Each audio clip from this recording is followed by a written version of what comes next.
अगले महीने आएगी तीसरी लहर, सितंबर तक होगा पीक।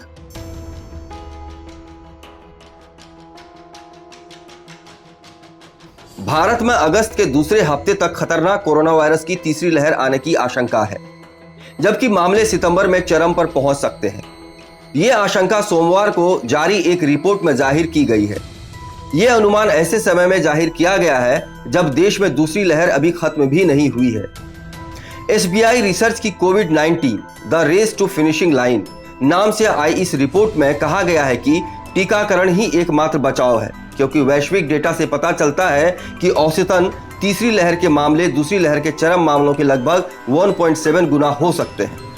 भारत में केवल 4.6% आबादी को पूरी तरह से टीका लगाया गया है, जबकि 20.8% को एक खुराक मिली है, जो अमेरिका, यूके, इजराइल, फ्रांस अन्य देशों की तुलना में बहुत कम है।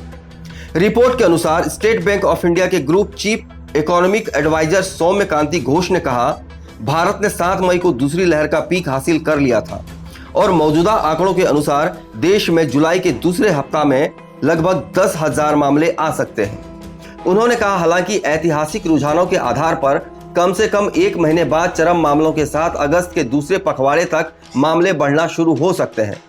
वर्तमान मामले पिछले सप्ताह से 45,000 के आसपास मंडरा रहे हैं, जो ये दिखाता है कि विनाशकारी दूसरी लहर अभी तक देश में खत्म नहीं हुई है। घोष ने कहा, पहली लहर में भी मामले धीरे धीरे गिरावट में आई। रोज के मामले किसी भी सार्थक गिरावट से पहले 21 दिनों के लिए लगभग 45,000 मामले सामने आए। इसके अलावा 12 राज्यों से अब तक डेल्टा प्लस संस्करण के 51 मामलों का पता चला है। संक्रमण के मामले में टॉप 15 जिले तो ज्यादातर शहरी हैं। उनमें जून में केस फिर से बढ़े हैं। हालांकि अच्छी बात यह है कि 3 महीने से इनकी मृत्यु दर स्थिर है। दूसरी ओर नए मामलों में ग्रामीण जिलों में हिस्सेदारी नहीं घट रही है। जुलाई 2020 में ये 45% से अधिक हो गई थी और तब से इसमें उतार चढ़ाव आ ही रहा है। घोष ने कहा, टीकाकरण ही एकमात्र इलाज लगता है। भारत ने प्रतिदिन 40 लाख से ज्यादा खुराक देनी शुरू कर दी है। कोई भी टीका लेने के बाद आत्मसंतुष्ट नहीं हो सकता है। मास्क, सोशल डिस्टेंसिंग जैसे कोविड से बचाव के उपाय ही अपनाने होंगे। किसी महामारी की लहर की कोई तय परिभाषा तो नहीं, मगर ये कुछ पैमानों पर तय होती है। मसलन एक शख्स से कितने लोगों को संक्रमण फैलता है, इसे रिप्रोडक्शन नंबर कहते हैं। अगर रिप्रोडक्शन नंबर यानी 1 से बाकियों को संक्रमण फैलने की दर 1 से बहुत ज्यादा है और लंबे समय तक ऐसी स्थिति बनी हुई है, तो समझिए लहर चरम की ओर है।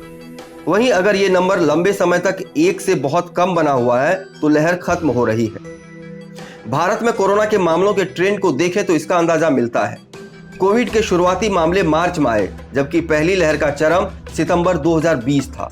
वहीं दूसरी लहर की शुरुआत मार्च 2021 में हुई, जब मामले बढ़ने लगे। वहीं 7 मई को दूसरी लहर का चरम माना गया। यूरोप के कुछ देशों में कोविड की तीसरी लहर आ चुकी है। फ्रांस सरकार के प्रवक्ता के मुताबिक डेल्टा वेरिएंट की वजह से फ्रांस में मामले तेजी से बढ़ रहे हैं, जिससे जुलाई आखिर तक कोविड की चौथी लहर आ सकती है। इस चैनल को देखने के लिए लाइक करें, सब्सक्राइब करें और बेल आइकन दबाना ना भूलें।